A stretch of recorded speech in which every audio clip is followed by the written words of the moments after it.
Hey, didn't see you there. Welcome to Rat Time Customs.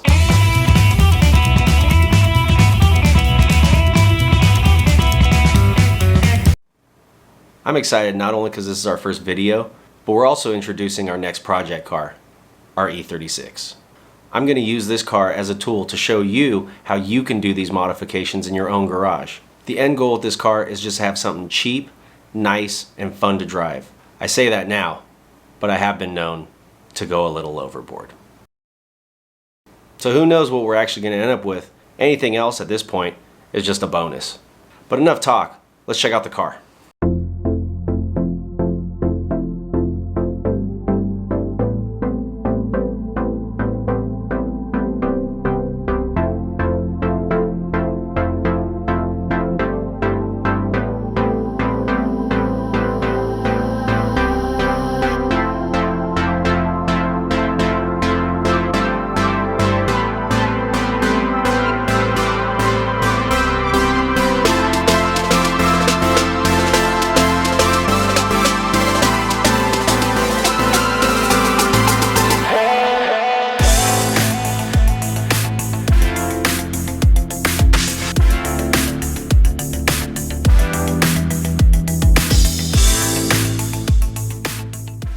Alright, let's go take a look at it.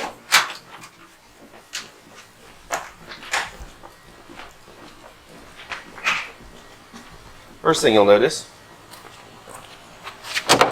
this is just for show. That doesn't do anything.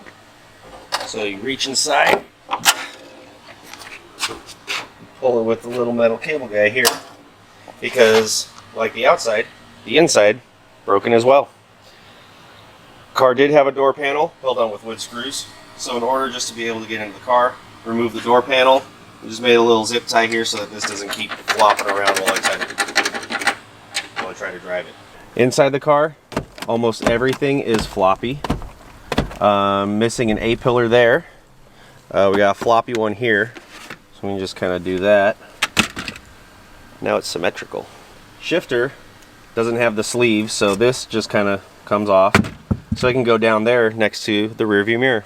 To disengage the e-brake, it's a two-hand job. You gotta put your finger all the way in there to disengage it, but it does work. The seats, all kind of uniform.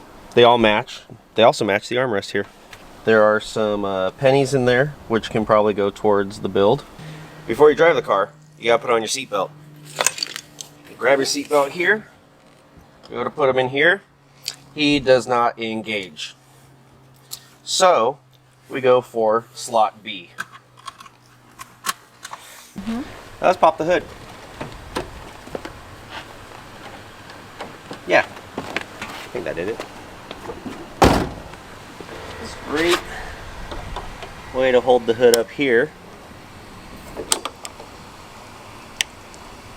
It is, it's an adjustable hood prop.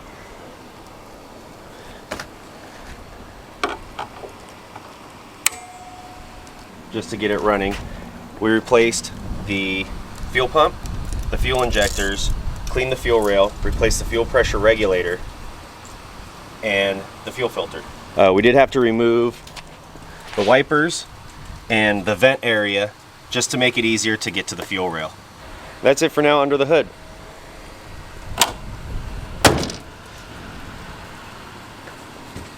As for lights, we got headlights, corner lights, high beams, fog lights, tail lights, license plate lights. What do not work are the turn signals. So this BMW has an excuse. Realigning the wipers will be a breeze with this handy dandy dirt outline. While the hood doesn't like to stay open, the fuel door does not like to stay closed.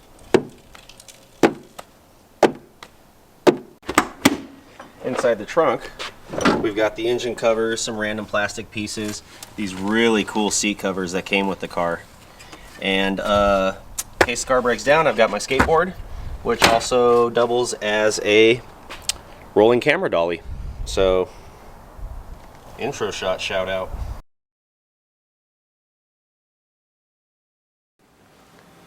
Now that you've seen the car, the only thing left really to do is like and subscribe. We'll be posting all kinds of how-to videos that are budget friendly. Stuff that you can do cheaply in your own garage. Make sure to hit us in the comments. I'd kind of like to know what you would do with $1,000. What kind of car would you be looking for? Have you bought a car for $1,000? What was it? If you're doing a low budget E36, what would you do to it? What's the jankiest car you've ever owned? What is the cheapest car you've ever owned? I've gotten 2 free cars in my life. One was a 64 Pontiac Tempest 6-cylinder, and the other was an MX-83 Cressida. I did sell the Cressida in order to buy all the equipment and the BMW so we could make this video. I'll miss that little Cressida.